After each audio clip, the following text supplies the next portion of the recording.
Guys, all right, day 3 of measurement, day 2 of volume altogether. So let's take a look again at volume today. We're going to look at how some other problems would be given to you and make sure that we understand how to be able to calculate it still.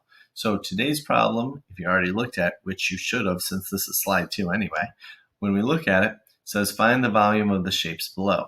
Okay, simple enough, except that when we look at it, there are now no cubes inside, okay? Because let's face facts, they're not always going to be broken up for you. Instead, what they've done this time is they've given you the measurements for it.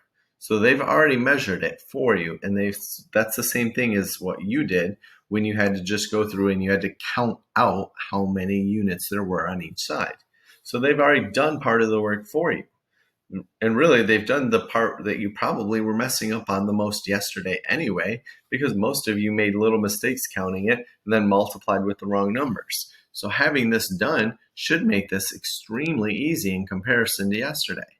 So when we're doing this, we already know our formula. Volume is equal to the length times the width times the height.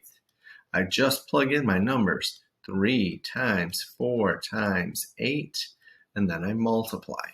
Okay, 3 times 4 is 12, 10 times 8 is 80, and 2 times 8 is 16. So 12 times 8 must be 96. And you're done. Okay, so when you get figures like this, don't worry about not having the cubes there. It's actually easier. They've done part of the work for you. But we have one over here that looks very different. Okay, so I noticed that it gave us a height, but it gives us this number and it put it in the middle, okay? Every other time that it's given us this length measurement, it's been on the outside. So that tells me right there that there's something different about this. You know, they've put it in a different spot, and it's even tilted in sideways like that. And there's a reason for that. So let's take a look and make sure that it makes sense. So first off, I want to make sure we remember the formula for area on Monday. Area was equal to what? Length times width. Okay, so what's happened is this little section right here that's laying flat on the bottom, that's a rectangle. This 63 goes to this rectangle. It is the area of that rectangle. So in this problem, what they've given us a height of 7, and they gave us an area of the bottom piece of 63. Now the problem I have is the formula I knew was length times width times height, but I don't know the length or the width.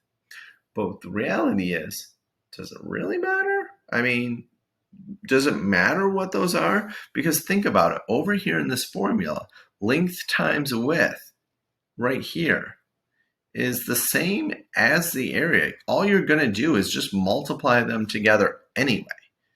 The area has already done that for us. So just like how this was a shortcut because they already gave us the numbers, if they gave you the area, that's a shortcut. They've already multiplied the length and the width together, and they've already done one of your steps for you. So that does lead to a different formula that you can use. So volume can be equal to the height times the area. Ha! All right. Volume is equal to the height times the area, and technically it's the area of the base. So if you ever hear people say area of the base and you're like, what base? There's no bass guitar. Okay, when they say base, they mean the bottom of the object, the bottom of the shape, or the base of it. So they gave us the area of the base. All right, and now all you need to do is multiply it by its height, and you'll already know the volume. Okay, so when you see this and they've given you this, be thankful they've done one of the steps for you. Okay, so very easy. But this formula altogether is one that we should remember, okay? Because it's going to come up often. So you need to remember all 3 of the formulas that I have on this page. And no offense, I'm going to call it out now. I don't make you memorize a lot of things for math.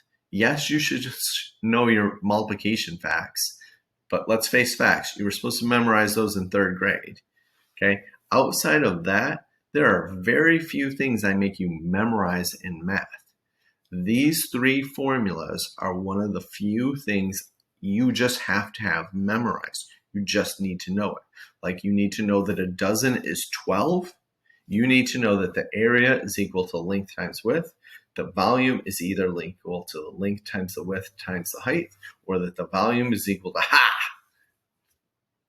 height times the area of the base. Okay, so please make sure you start remembering these formulas. The more you use them, the more you'll commit them to your memory. All right, so try out your problems today. Lots of multiplication. Again, if you haven't learned your facts, this is rough for you. Sorry, learn your facts. Start practicing them. It's not going to go away at any point in the future. Even once you leave school, you will need to know multiplication facts. So start learning them. All right. If you have any problems out here besides your multiplication facts, then please stop off at office hours, ask for help. That's what Ms. Hobson and I are here for. All right. Well, we'll talk to you later. All right. Good luck today. Bye.